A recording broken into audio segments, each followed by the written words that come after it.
Hello everyone and welcome to another episode of Selling Greenville, your favorite real estate podcast here in Greenville, South Carolina. I'm your host as always, Stan McCune, realtor right here in the Greenville area of South Carolina. You can find all of my contact information in the show notes if you need to reach out to me for any of your real estate needs.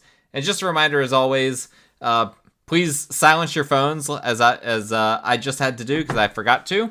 Silence your phone so you don't miss what I'm about to say. Please also subscribe to the show so you don't miss future episodes if you enjoy it. Leave a rating, leave a review. I'd appreciate any of you guys that do that. And if you need a realtor in the Greenville area, you can find all of my contact information in the show notes. That is the housekeeping for today. I've got a lot to talk to you guys about because there's a lot of different things going on here. The government is cooking a lot of different things. I just came back from DC, what we call the Realtor Legislative Meetings. This is basically a time for realtors to converge. I think there were 10,000 of us on Washington, D.C., take over the city, talk about home ownership related issues, realtor related issues with government officials and amongst ourselves. We also talked about the National Association of Realtors commission settlements.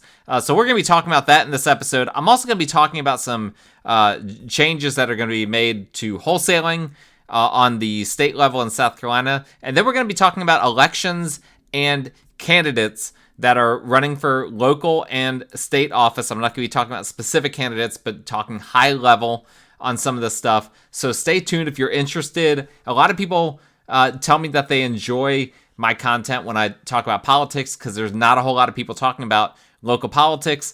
I have to be more careful now than in the past because now I'm privy to some confidential information, whereas in the past I was simply able to speculate without any potential concern for repercussions. I can't do that anymore, but I do have some good content for you guys, so please listen to the entire episode. But we're going to start off with the DCRLM. Of course, they've got to make everything into an acronym.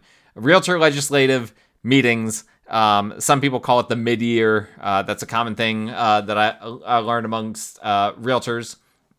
But I went to DC last week. It was a really good time for this conference, and it was about all things national real estate and how real estate interplays with the federal government. So we have these big sessions with the whole group and then smaller breakout sessions. There was an expo. There was receptions for city, region, and state groups. So I literally had 3 different receptions, a Greenville one, a Region 4 reception, and a State of South Carolina reception. And then we also had meetings with actual legislators at Capitol Hill. So that was fun.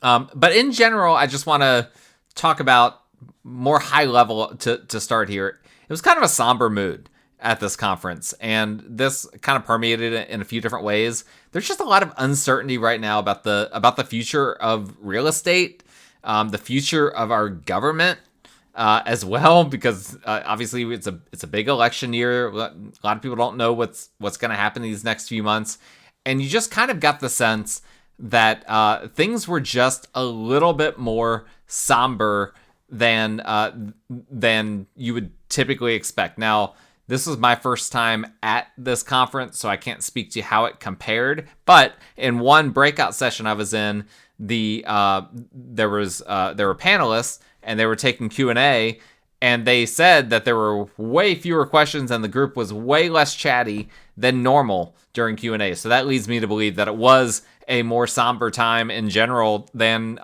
typical. So I found that to be very interesting.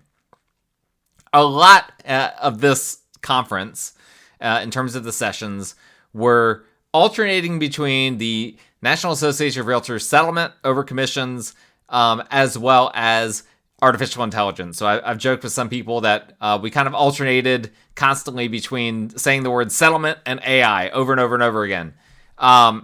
In general, I will say there were some helpful things that came out of it with regard to the NAR settlement.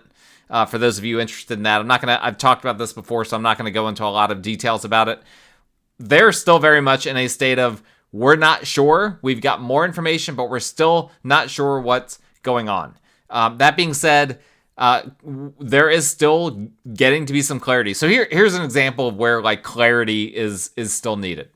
Right now, by the way, the settlement originally, the changes were as a result of the settlement were going to be in July. Now that's gotten pushed back to mid-August. I do believe, based on the fact that things are starting to move along in terms of approval process for the settlement, I do believe that mid-August date, I believe it's August 17 of this year, when the big changes are going to be made, I do believe that is going to hold, just based on what I'm seeing. But an example of of something that still needs clarity is that this settlement, part of what was mandated in the settlement, is that for a buyer agent to give a tour to a home to a potential buyer, that they must have a signed agreement, a buyer agency agreement with that buyer. Well, the question comes up, well, what about open houses? Open houses are done on behalf of the seller, even though you are kind of showing tours to buyers. It's different. That doesn't require any paperwork signed by the buyer for you to do that. Okay, great. Well, what if the buyer decides to make an offer? Well, this is where it really gets to be a gray area, because they say that you can perform ministerial acts on behalf of the public without them having a buyer agency agreement in place per se. But at one session I was at, they said, well, if you're at an open house, a buyer comes through, it's fine for you to show it to them. But if they want to make an offer, then you have to have them sign a written agreement. Well, that is very much against what the industry has always been about, because that isn't your client, right? If I'm representing a seller and someone shows up at the house, they want to look at the house during an open house, I'm not representing them. I have not represented them at any point during the process, and I shouldn't represent them, right? Because representation implies that you've been working with this person up to this point. And we have in South Carolina something called transaction brokerage that allows realtors to do ministerial acts and other things on behalf of parties that they don't represent. And so this came up in session, and the panelists were just kind of like, yeah, we need to get back with you on that. I don't know if they've updated yet their FAQ to account for that. I haven't had a chance to look at it, but those are the sorts of things that are still being figured out, still being worked out. Obviously, a lot of attorneys are working through the legalese and trying to nail things down. But that's kind of what's going on there. Now, with regard to meetings with legislators, we had a lot of great meetings. I personally met with William Timmons, with Jim Clyburn, with Ralph Duncan, with Congressman Norman. Went to a reception where Nancy Mace was there, and Lindsey Graham, and a few others. So there were a lot of different things where we got to meet with legislators and tell them what we thought was going on in the industry. And we would actually bring them a printout of, here are our top issues, and here's statistics that talk about these issues and kind of what we're seeing, boots on the ground. And again, you might think that this is all just about realtor stuff. No, a lot of this is about homeownership and affordable housing kind of things, because at the end of the day, those are the things that impact our business. We're not asking for the government to pay us, right? Unlike so many businesses. I mean, I saw, people being on strike, trying to get the government to do all sorts of things for them in order to correct their pay. Realtors aren't asking for that. Realtors are just asking for the government to not stonewall the real estate industry as it pertains to home buyers and sellers. Well, it was interesting talking to some of these legislators that they actually do kind of have an idea of what's going on, and that's because they are impacted by these higher mortgage rates. Multiple of these legislators that we spoke to told us that the past couple of years, have either been looking for a house or decide to purchase a house or decide not to purchase a house, and were impacted by mortgage rates. And I found that to be really fascinating. That was great intel for me personally, that, okay, our legislators understand the high rates are impacting people because they're impacting our legislators. Now we just need to get them to understand some of the other pieces of the equation and some of the things that they can do. They can't impact rates, obviously. That's something that is, at least for the time being, outside of their control, because the Fed, nonpartisan group, nonpartisan organization, at least for now, right? And so the Fed controls essentially what happens in mortgage rates indirectly, or directly, depending on how you look at it. But our legislators are aware that housing affordability is really, really bad. Now, some of them have solutions I agree with. Some of them have solutions I don't agree with, and some of them have no solutions at all. They just have guesses. And there was one person that we spoke to. I won't mention this person's name, but this person, not even going to say if it was a he or she. This person said a few things that clearly they did not. They had a superficial understanding of our issues. So I was able to pick up very quick on whether the people we were talking to seemed to have a grasp of real estate related issues, or whether they were just kind of, being political and just kind of BSing us. Definitely ran into that as well. But those meetings went really well. It was cool to get in there. We actually had to wait outside the Capitol for a while because the president was actually giving a speech, and then we got into the Capitol, into one of the Senate buildings. I can't remember exactly which building we ended up getting into, because we ended up going in a back way because William Timmons got us in. And so that was kind of interesting. Then we got on the steps of the Capitol, and from there we got to see the presidential motorcade go by. And so that was all very interesting, and I enjoyed my time in DC. I'm glad that I got to go there and experience all that, and it's a yearly thing, so hopefully I will get to go in future years as well. But let's talk about the state of South Carolina more so than the federal government and what's going on there. We've had some changes in the state of South Carolina that have happened within the past week, and I've talked about some of this in the past. But there's one thing in particular I'm going to discuss here, and that is that South Carolina finally passed a law that now goes to the governor's desk. He may have signed it by the time this recording is published. I'm not sure. But among other things, this law says that in order to do real estate wholesaling in South Carolina, you must be a real estate agent, a licensed real estate agent or broker in the state of South Carolina. Okay, provision number 1, to wholesale, you must be a realtor. And then provision number 2, I'm kind of oversimplifying how this law is worded because it's not that way. But a simple way to think about it is that then provision number 2, it says real estate agents can't participate in wholesaling. Technically, we've not really been able to participate in wholesaling in a very long time, but they've had to clarify some of these things. Now, a reminder for those who don't know, what is wholesaling? Wholesaling is a way to sell real estate. A simple way of thinking about this is how you can sell real estate without being a realtor. So you can get a home under contract for $100,000 and then find someone that's willing to buy it for $120,000 before you even purchase it. And then what happens is you go to the closing table with all three parties. And of course, a lot of wholesalers will do this to where it's not all three parties at the table together, but it can be done that way. And the end seller gets $100,000, the end buyer pays $120,000, and then the wholesaler gets what's in between those two numbers, the $20,000, which is then their assignment fee, is the term that's frequently used. And so that is very loosely speaking how wholesaling works. Now, in case my wholesaler friends are listening, I do have some of them. I am not against wholesalers, and if you are one of my wholesaler friends, you know that. But I am against predatory wholesaling, and that is ultimately what this bill is trying to curtail, and is trying to protect the public from predators.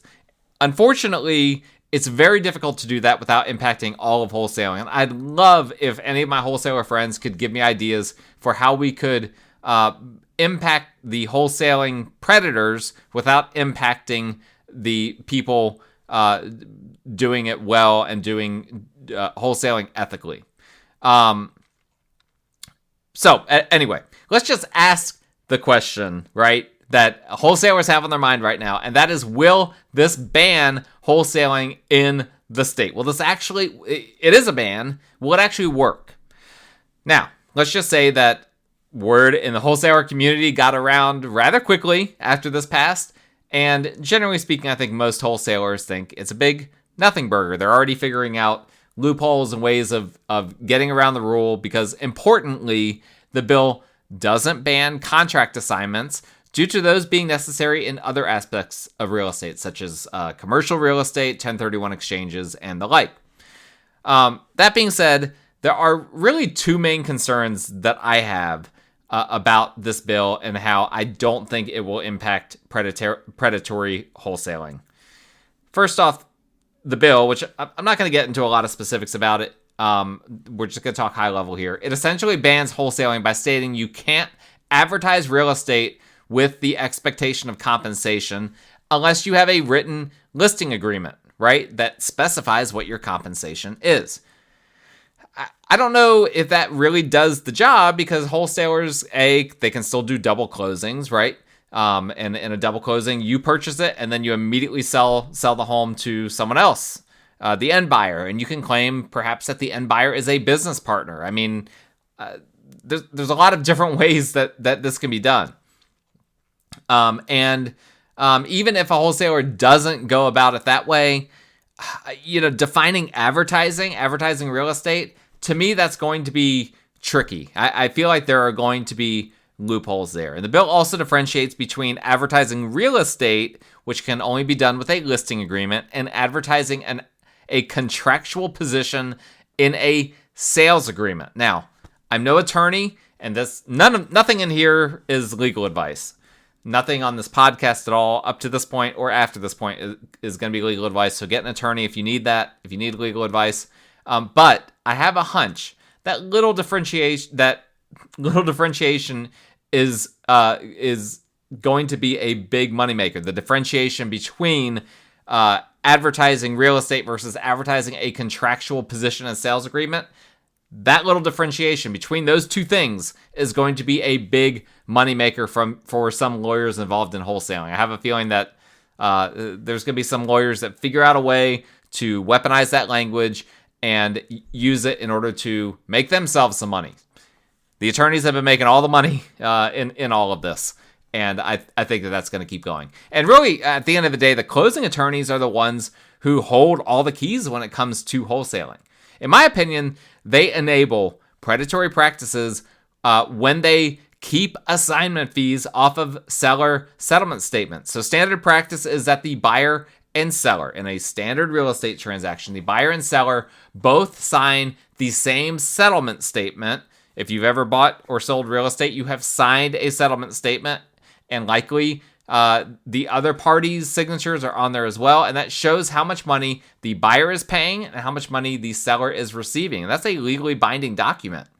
Now, law firms that specialize in helping wholesalers will give different settlement statements to the seller where they hide how much money the wholesaler is making in their assignment fee, and then the buyer will get a different settlement statement that does have that number on it.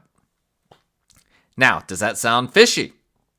Does that sound predatory? Well, if you're a wholesaler, you probably think, no, that's not predatory. That's just a way to make sure that we don't have closing table confusion. Let me ask you, if you're not doing something predatory, why do you need to hide how much money you're making? Me as a realtor, I have to have the conversation of my compensation up front with my clients right away. And I feel like a lot of these wholesalers, if they're not predatory, but they're not willing to have how much money that they're making be shown to the seller, it's because they're not good at explaining their value as a wholesaler to the seller. Right? Us as agents, we have to explain our value to our clients. If you're a wholesaler and you're scared about the seller finding out how much money you made on a wholesale deal, then your explanation's not very good. I'm sorry. That's how I feel. And I've never had a wholesaler give me a good answer to the question of if you're not doing something predatory, then why do you need to hide how much money you're making? If you explain to the seller that you're going to make money doing this, assigning the contract to someone else, then what's the big deal? Did you not explain to them that you might make a lot of money? You might make 30 or 40 or 50,000. I don't know. I don't know what wholesalers are doing. I used to do wholesaling before I was a realtor, and I would always explain that to the people that I was wholesaling. I never had anyone give me pushback on that. They understood it, and they knew how much money I made at the end of the day when it all worked out, and that was that. Nobody gave me pushback. So my concern is that the ones who prey on others in real estate will find loopholes, and closing attorneys will enable those predatory practices by letting them exploit these loopholes and then hiding the assignment fees on those settlement statements. That was all one concern I have. Another concern I have is who's going to police this? Like, is this going to be on agents to police wholesalers? I feel like that's an additional burden. Like, are we going to have to be giving statements and providing proof? No realtor is going to do that. Let me tell you that right now. No realtor is going to police this. And so who's going to police it? Is the real estate commission going to police it? Are brokers going to police it? Are the association of realtors, the local, the state, the national association, are they going to police it? I don't know who's going to police this. And so, and that's a whole separate thing that's just kind of like, okay, if nobody's going to police it, yeah, you might say it's illegal, but what are the ramifications for this being illegal? And a separate question I have is, will this impact realtors who do deals with wholesalers, right? There's some pretty vague language in this bill that says that realtors can't assist others in the practice of wholesaling. Well, what does assisting entail? If I answer a question someone asked me about real estate and then later find out that they used that information that they gathered from me to do a wholesale deal, did I assist them? If I answer a question on a Facebook group to a wholesaler, did I assist them? As a realtor, I'm very concerned about the language being used here. What if I have a client that wants to buy a deal off of a wholesaler and they want to use an agent to help them with that? Do I have to say, tough luck, you're on your own, deal with the predatory wholesaler because I can't help you because that's assisting the wholesaler? I don't know. It doesn't seem that way to me, but that language, assisting in the practice of wholesaling, I really don't like it, and I've expressed it to people that I don't like it. Unfortunately, it still snuck its way in there, and we'll see what happens now. Okay, moving right along, let's talk about the elections. We have primary elections coming up very soon. Actually, early voting is, oh boy. Early voting, I have it on my calendar because I'll be out of town for the normal voting. Early voting is May 28th through 31st. And then I believe election day proper is the next week. I'm not going to say what day it is because I don't want to steer you wrong, but look it up if you're a South Carolina voter or a non-South Carolina voter as well. But we have primary elections coming up really soon, just a few weeks, with many county council, state house, state senate races. Not a ton of things in the upstate that are going to be city related. We already had a lot of that earlier this year. So this is going to be mostly county, state house, and state senate. Now, most of the primary races are Republican races because, well, Greenville is a heavily Republican area for the most part. And I'll mention this, in case you're the type of person that's inclined to wait to vote into a general election rather than a primary election, a lot of these races are going to be decided in the primaries because a lot of these are a one-party race, usually Republican, but there are some Democratic. There are some county council and some other seats that are up for election right now, where it's basically only Democrats running as well. And in those instances, when it's only one party that's running, the primary decides who wins. And we've had some of these races decided by fewer than 10 votes in the past. So it's really important that you guys go out to vote for these primary races. I'm very passionate about that, as you can probably tell. So please, please, please go out to vote in a few weeks and make your voice heard. I don't even care who you vote for. We just need to see people participate in democracy. So all that to be said, Greenville is obviously a very heavily Republican area. That's no surprise to anyone. And so obviously a lot of these primaries are Republican parties. Are the Republican Party dominating the primary or the only party in that specific primary? Well, you may or may not know that the Republican Party in South Carolina, and this is true of the whole country, but it's definitely true in South Carolina, is more split than I can ever remember. And a very clear theme is emerging. where we have the so-called Freedom Caucus Republicans, which are kind of a spiritual successor to the Tea Party of yesteryear.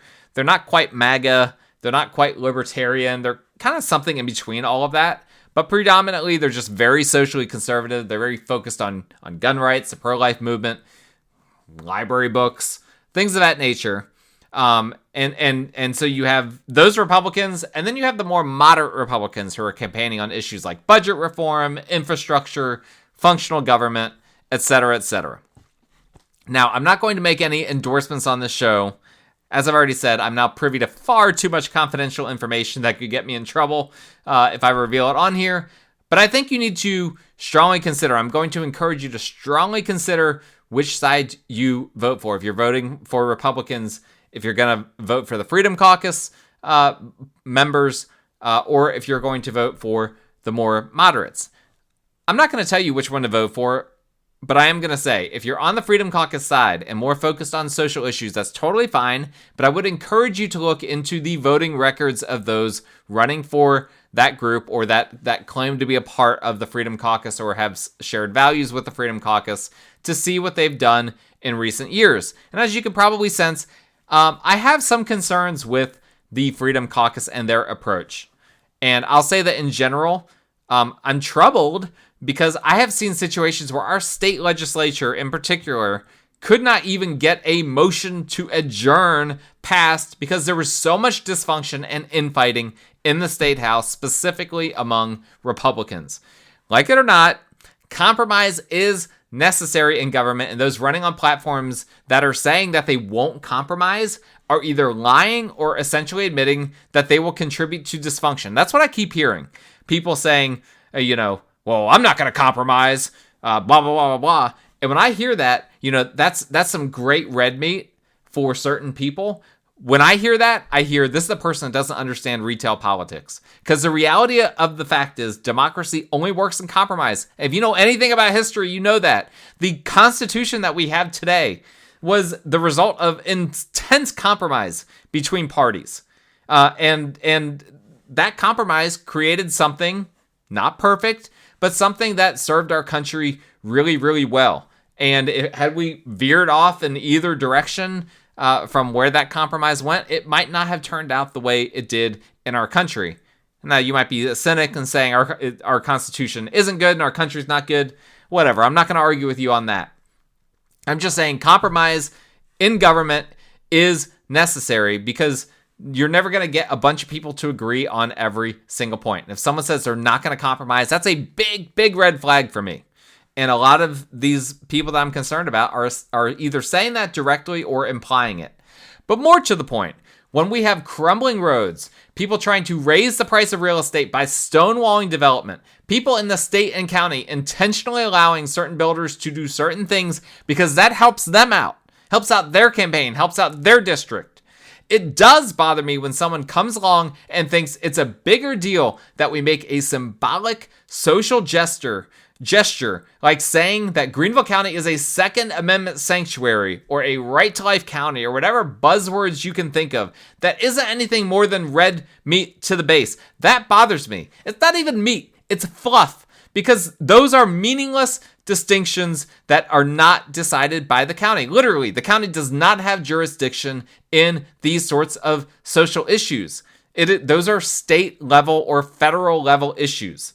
To me, I prefer it to be on the state level, right? I've always been a proponent of states' rights. That is something, and that's the kind of conservative that I am. And I do identify as, generally speaking, most people would consider me to be a conservative. But we've got to stop government overreach, and we've got people that want to weaponize Greenville County Council to overreach and to step into state issues, even if they're just being symbolic. And a lot of this is just symbolism. Well, guess what? I don't pay taxes and vote for people in county council to do symbolic gestures. I just don't. And I don't think our issues lie in a lack of social conservatism anyway, right? South Carolina, listen, if you think South Carolina isn't socially conservative enough, then I don't know what state to tell you to move to, right? Maybe Florida? I don't know. Florida's has a diversity of political views in that state. So I'm not even sure if you'll find what you're looking for there. Texas, I don't think you'll find what you're looking for in Texas either. So I don't take it seriously when if someone is really focused on, they think that South Carolina, that the big problem is social issues. To me, that's not a serious person. That's not someone that has really dug into the actual issues facing South Carolinians, in my opinion.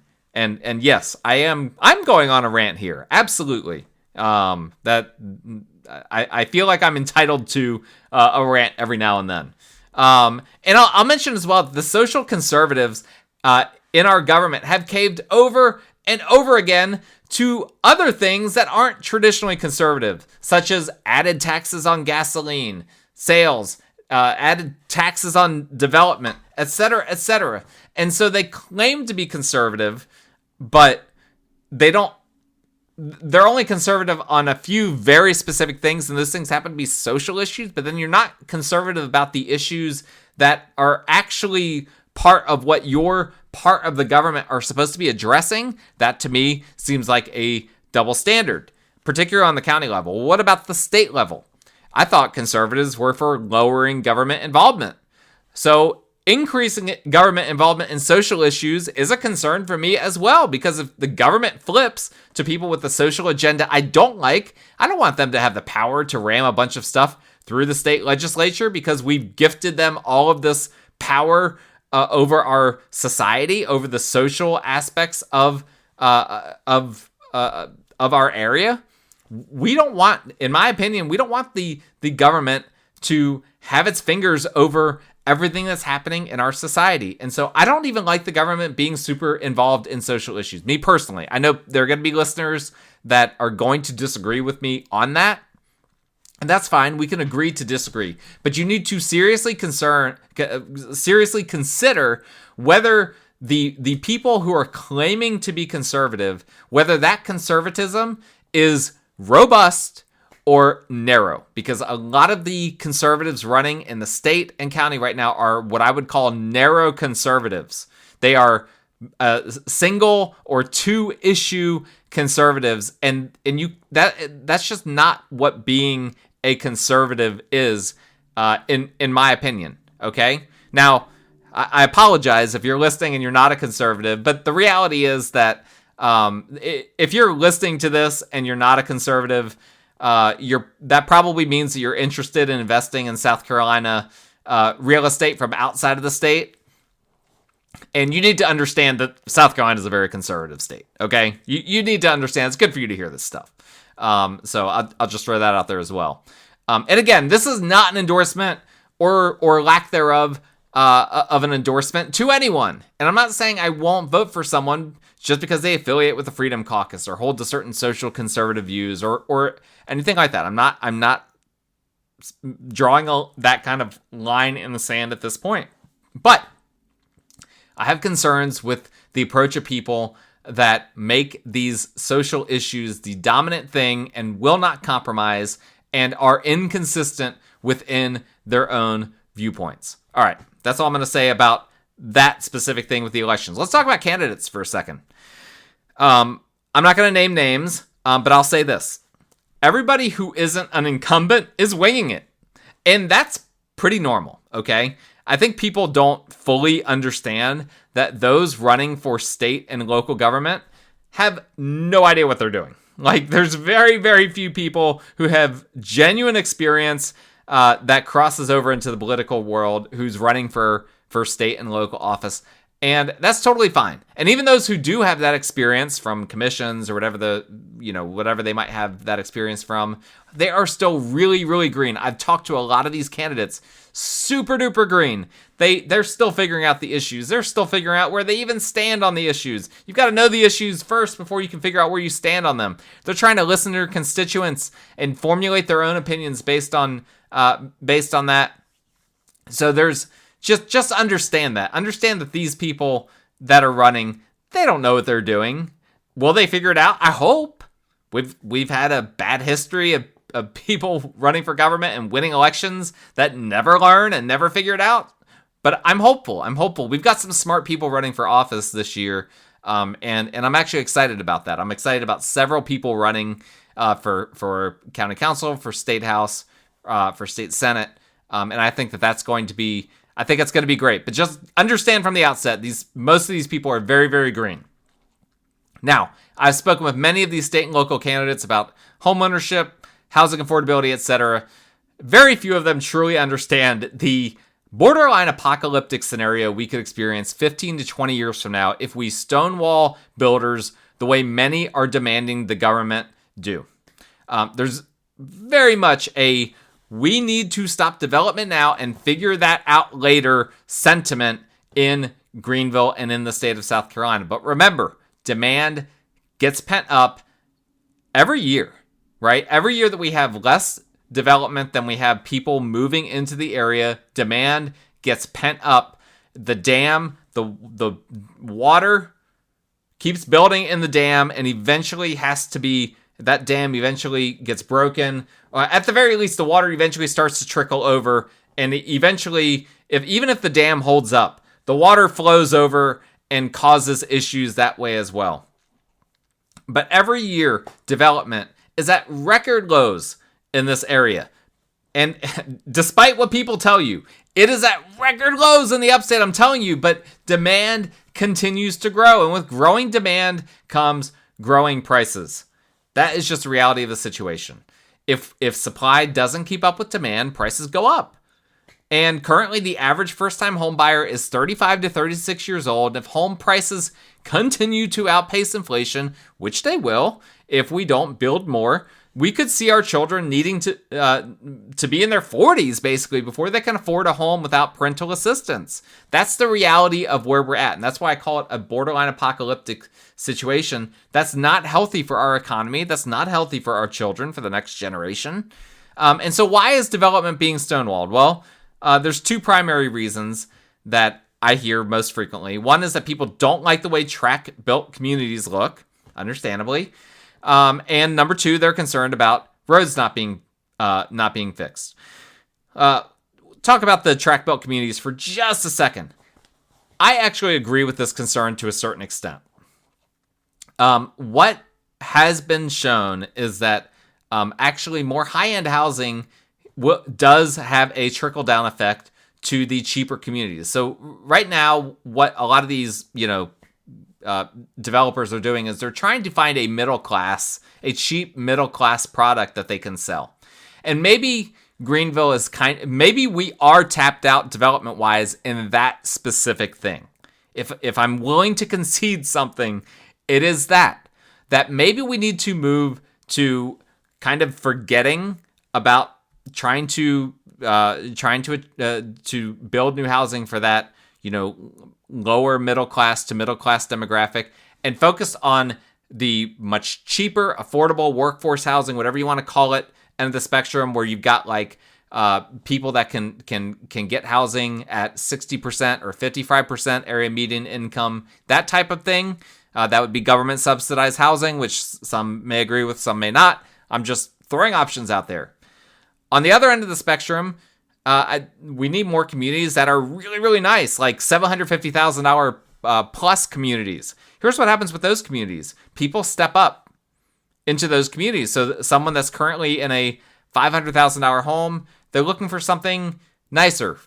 And they're looking for that $800,000, $900,000 home. Well, not a whole lot of those exist. So what happens when you get homes like that built? The person moves out of the $500,000 home and then buys that home. Well, then who buys the $500,000 home? It's someone that's currently living in a $300,000 home. They step up and they purchase that $500,000 home. Well, then what happens to the $300,000 home? Now that becomes available to the person that's stepping up from a cheaper home, or to the person that perhaps is currently renting. And so there is, and I'm not just making this up. This isn't just theoretical. There is a ton of data. I can throw data at you guys all day if I really want to, that shows that this dynamic happens. It even happens with apartments. And this is the part, there was a whole study done recently in San Francisco about this. That building apartments, high-end apartments, luxury apartments, causes the cost of housing to go down for everyone else in the business. This is why I like to say all housing is affordable housing. People like to pigeonhole affordable housing to one specific thing. But no, all housing is, by definition, affordable housing, because all housing that is built makes the market more affordable at all price points. But Greenville is tired of these production-built tract communities. I get it. I totally get that. And so maybe it is time that we start to try to attract more luxury housing, higher-end sort of communities to give people a way to step up. I mean, look at how successful Hartness has been, right? Hartness has been wildly successful. Other communities similar to that was, communities built originally with the idea of being higher end communities, and people love those communities, and they've had no problem selling out. That is the sort of thing that I think we need to be maybe more focused on in this area. Now let's talk about the second thing that I mentioned, development. Why is development being just as a whole stonewalled? Sorry, that wasn't the second thing. That was the question. The second thing was the roads not being fixed. Now, there will be a penny sales tax on the ballot this year, basically allowing voters to vote on whether they would approve a 1% sales tax increase, which, by the way, that won't. There are some certain things that will not be taxed as part of this tax, including groceries. We don't want to harm. Obviously, those on the lower income end of the spectrum, they have to buy groceries. That's not a luxury item. That will be excluded from the sales tax. But this 1% sales tax, or the penny tax as they're calling it, to make it sound even less than 1%, it's going to be on there in order to fund roads. And this is really, really important, all right? If you're a cynic, if you're just like, yeah, they're not going to use it to fund roads. They tried that with the gas tax. They messed up with the gas tax a few years ago. This time, they're going to put on the ballot the exact roads to be improved by this tax. And they already have the debate. There were people that wanted there to be more stuff paid for besides just roads on the penny sales tax. And thank goodness the committee, they held their ground. They said this can only be for roads. So it's only going to be for roads. And they're going to put the exact roads that it's going to be for on the ballot. Now they're still figuring out how they're going to squeeze all of that into a ballot. So we'll see how it plays out. Obviously, you can't have people reading 20 pages while they're voting. So we'll see how all that plays out. But we got this penny sales tax, and the penny sales tax is very divisive. All right. And here's what we're seeing, right? The candidates I've talked to, they have to really walk a fine line here, because I think they realize that this tax, unfortunately, is necessary. But as I've already said, I've already called out some of them for flip-flopping on conservative values. And a lot of them are wrestling with, they don't really want to be positive about the penny sales tax. They want to run on a fiscal responsibility platform. But a lot of them realize they kind of have to, we kind of need this more tax revenue. And that might come as a surprise. If you know me well, you know I am not a big tax guy. I am a small government person, generally speaking. You probably figured that out from some of the comments I've made. But this is a different scenario. And I'm going to try to convince you guys real quick on my perspective on this. So the long story short is, if you want the roads to be fixed, you have to be in favor of the penny sales tax. I'm sorry, I'm not a fan of these taxes, but we've dug too deep a hole. No pun intended. No, I'm not going to make a pothole joke. But we have dug too deep a hole when it comes to the roads things. And I've heard candidates say, we don't need to raise taxes. We just need for the government to be more efficient with the money that the county and state already has. I'm sorry, but people have been saying this for at least a decade now, and it's time to realize that even if we had the money, and I actually don't believe that we do, because it's a multi-billion-dollar problem. Hope you guys like that. I never talk like that into my mic. Multi-billion-dollar problem just in Greenville County alone. Billions of dollars are needed to fix these roads. It's been studied, it's been assessed, it's been quoted. It will be billions of dollars, okay? Finding ways of completely restructuring the way tax money is spent on the county or state level is far too ambitious of a project for a newbie on county council or in the state house to tackle. They're not going to be able to somehow find a way to completely restructure county or state budgets in order to come up with $2 or $3 billion. It's not going to happen. I'm sorry. It's a pipe dream. You can say that you're going to do it. You're not going to do it. Come back to me 2 years from now and show me that you did it. You're not going to be able to show it to me. I promise you. I challenge you. And hey, if you do find a way to do that, I will forever support your campaign. And I will bring you more support than you could ever have guessed, because I've got connections. I've got ways to get you money. But guess what? You're not going to be able to do it because the money isn't there. And similar to the development concern that I've already mentioned, where every year we're digging a deeper hole and things are getting more expensive for the future generations. Similarly, every year we don't fix the roads, they get worse, and then fixing them becomes more expensive, and then there are more roads to fix. So this becomes a compounding problem, and a problem that gets more expensive every year. And people don't like when governments get into debt and run a deficit. I certainly don't. But these roads are a deficit. These roads are similar to if our government was running this huge fiscal deficit and had a huge budget shortfall and was taking on tons of debt. Not fixing these roads creates more of a road deficit in a similar way to creating a budget deficit that has a bunch of debt. And not fixing them is going to hurt the economy, which long-term impacts tax revenue negatively and creates a spiral that is impossible to stop without then major tax increases. Not a penny sales tax, a 5% tax, a 10% tax. Things that people wouldn't really like. Obviously, they never do a 10% tax. They will start taxing a bunch of different things. Oh, we need to do sales. Oh, we need to do VAT. Oh, we need to do another gas tax. All these different things. That's what ends up happening. But if we keep going on this trajectory, we're going to find ourselves in a situation where the only way we can fix our road situation is with major tax increases. And roads are a quality of life thing, right? This is a big deal. This isn't a small problem. This isn't like, okay, we can just ignore that. I drive more or less for a living, right? And not exactly. I'm not a chauffeur, but my job involves heavy driving. So I see these roads. They're not good. They need to be addressed. And even if this tax death spiral somehow were avoided, right? You might be listening to me and you're just like, yeah, there's no tax death spiral. It's not going to happen. Listen, even if that is a fantasy world that doesn't come to fruition, the costs of fixing roads, as I've already said, they go up each year more than our tax revenue is increasing. And so something has to be done. These roads are not going to fix themselves, and the tax revenue currently coming in is not enough. It's just not. This is not a problem that we're just going to fix by saving money. It can only be fixed by spending money. As much as it pains me to say that, and the cost is higher than what the county can currently afford. And I've thought about this a lot. I have thought about this a lot because I do not want to have to spend more money in taxes. It has to happen.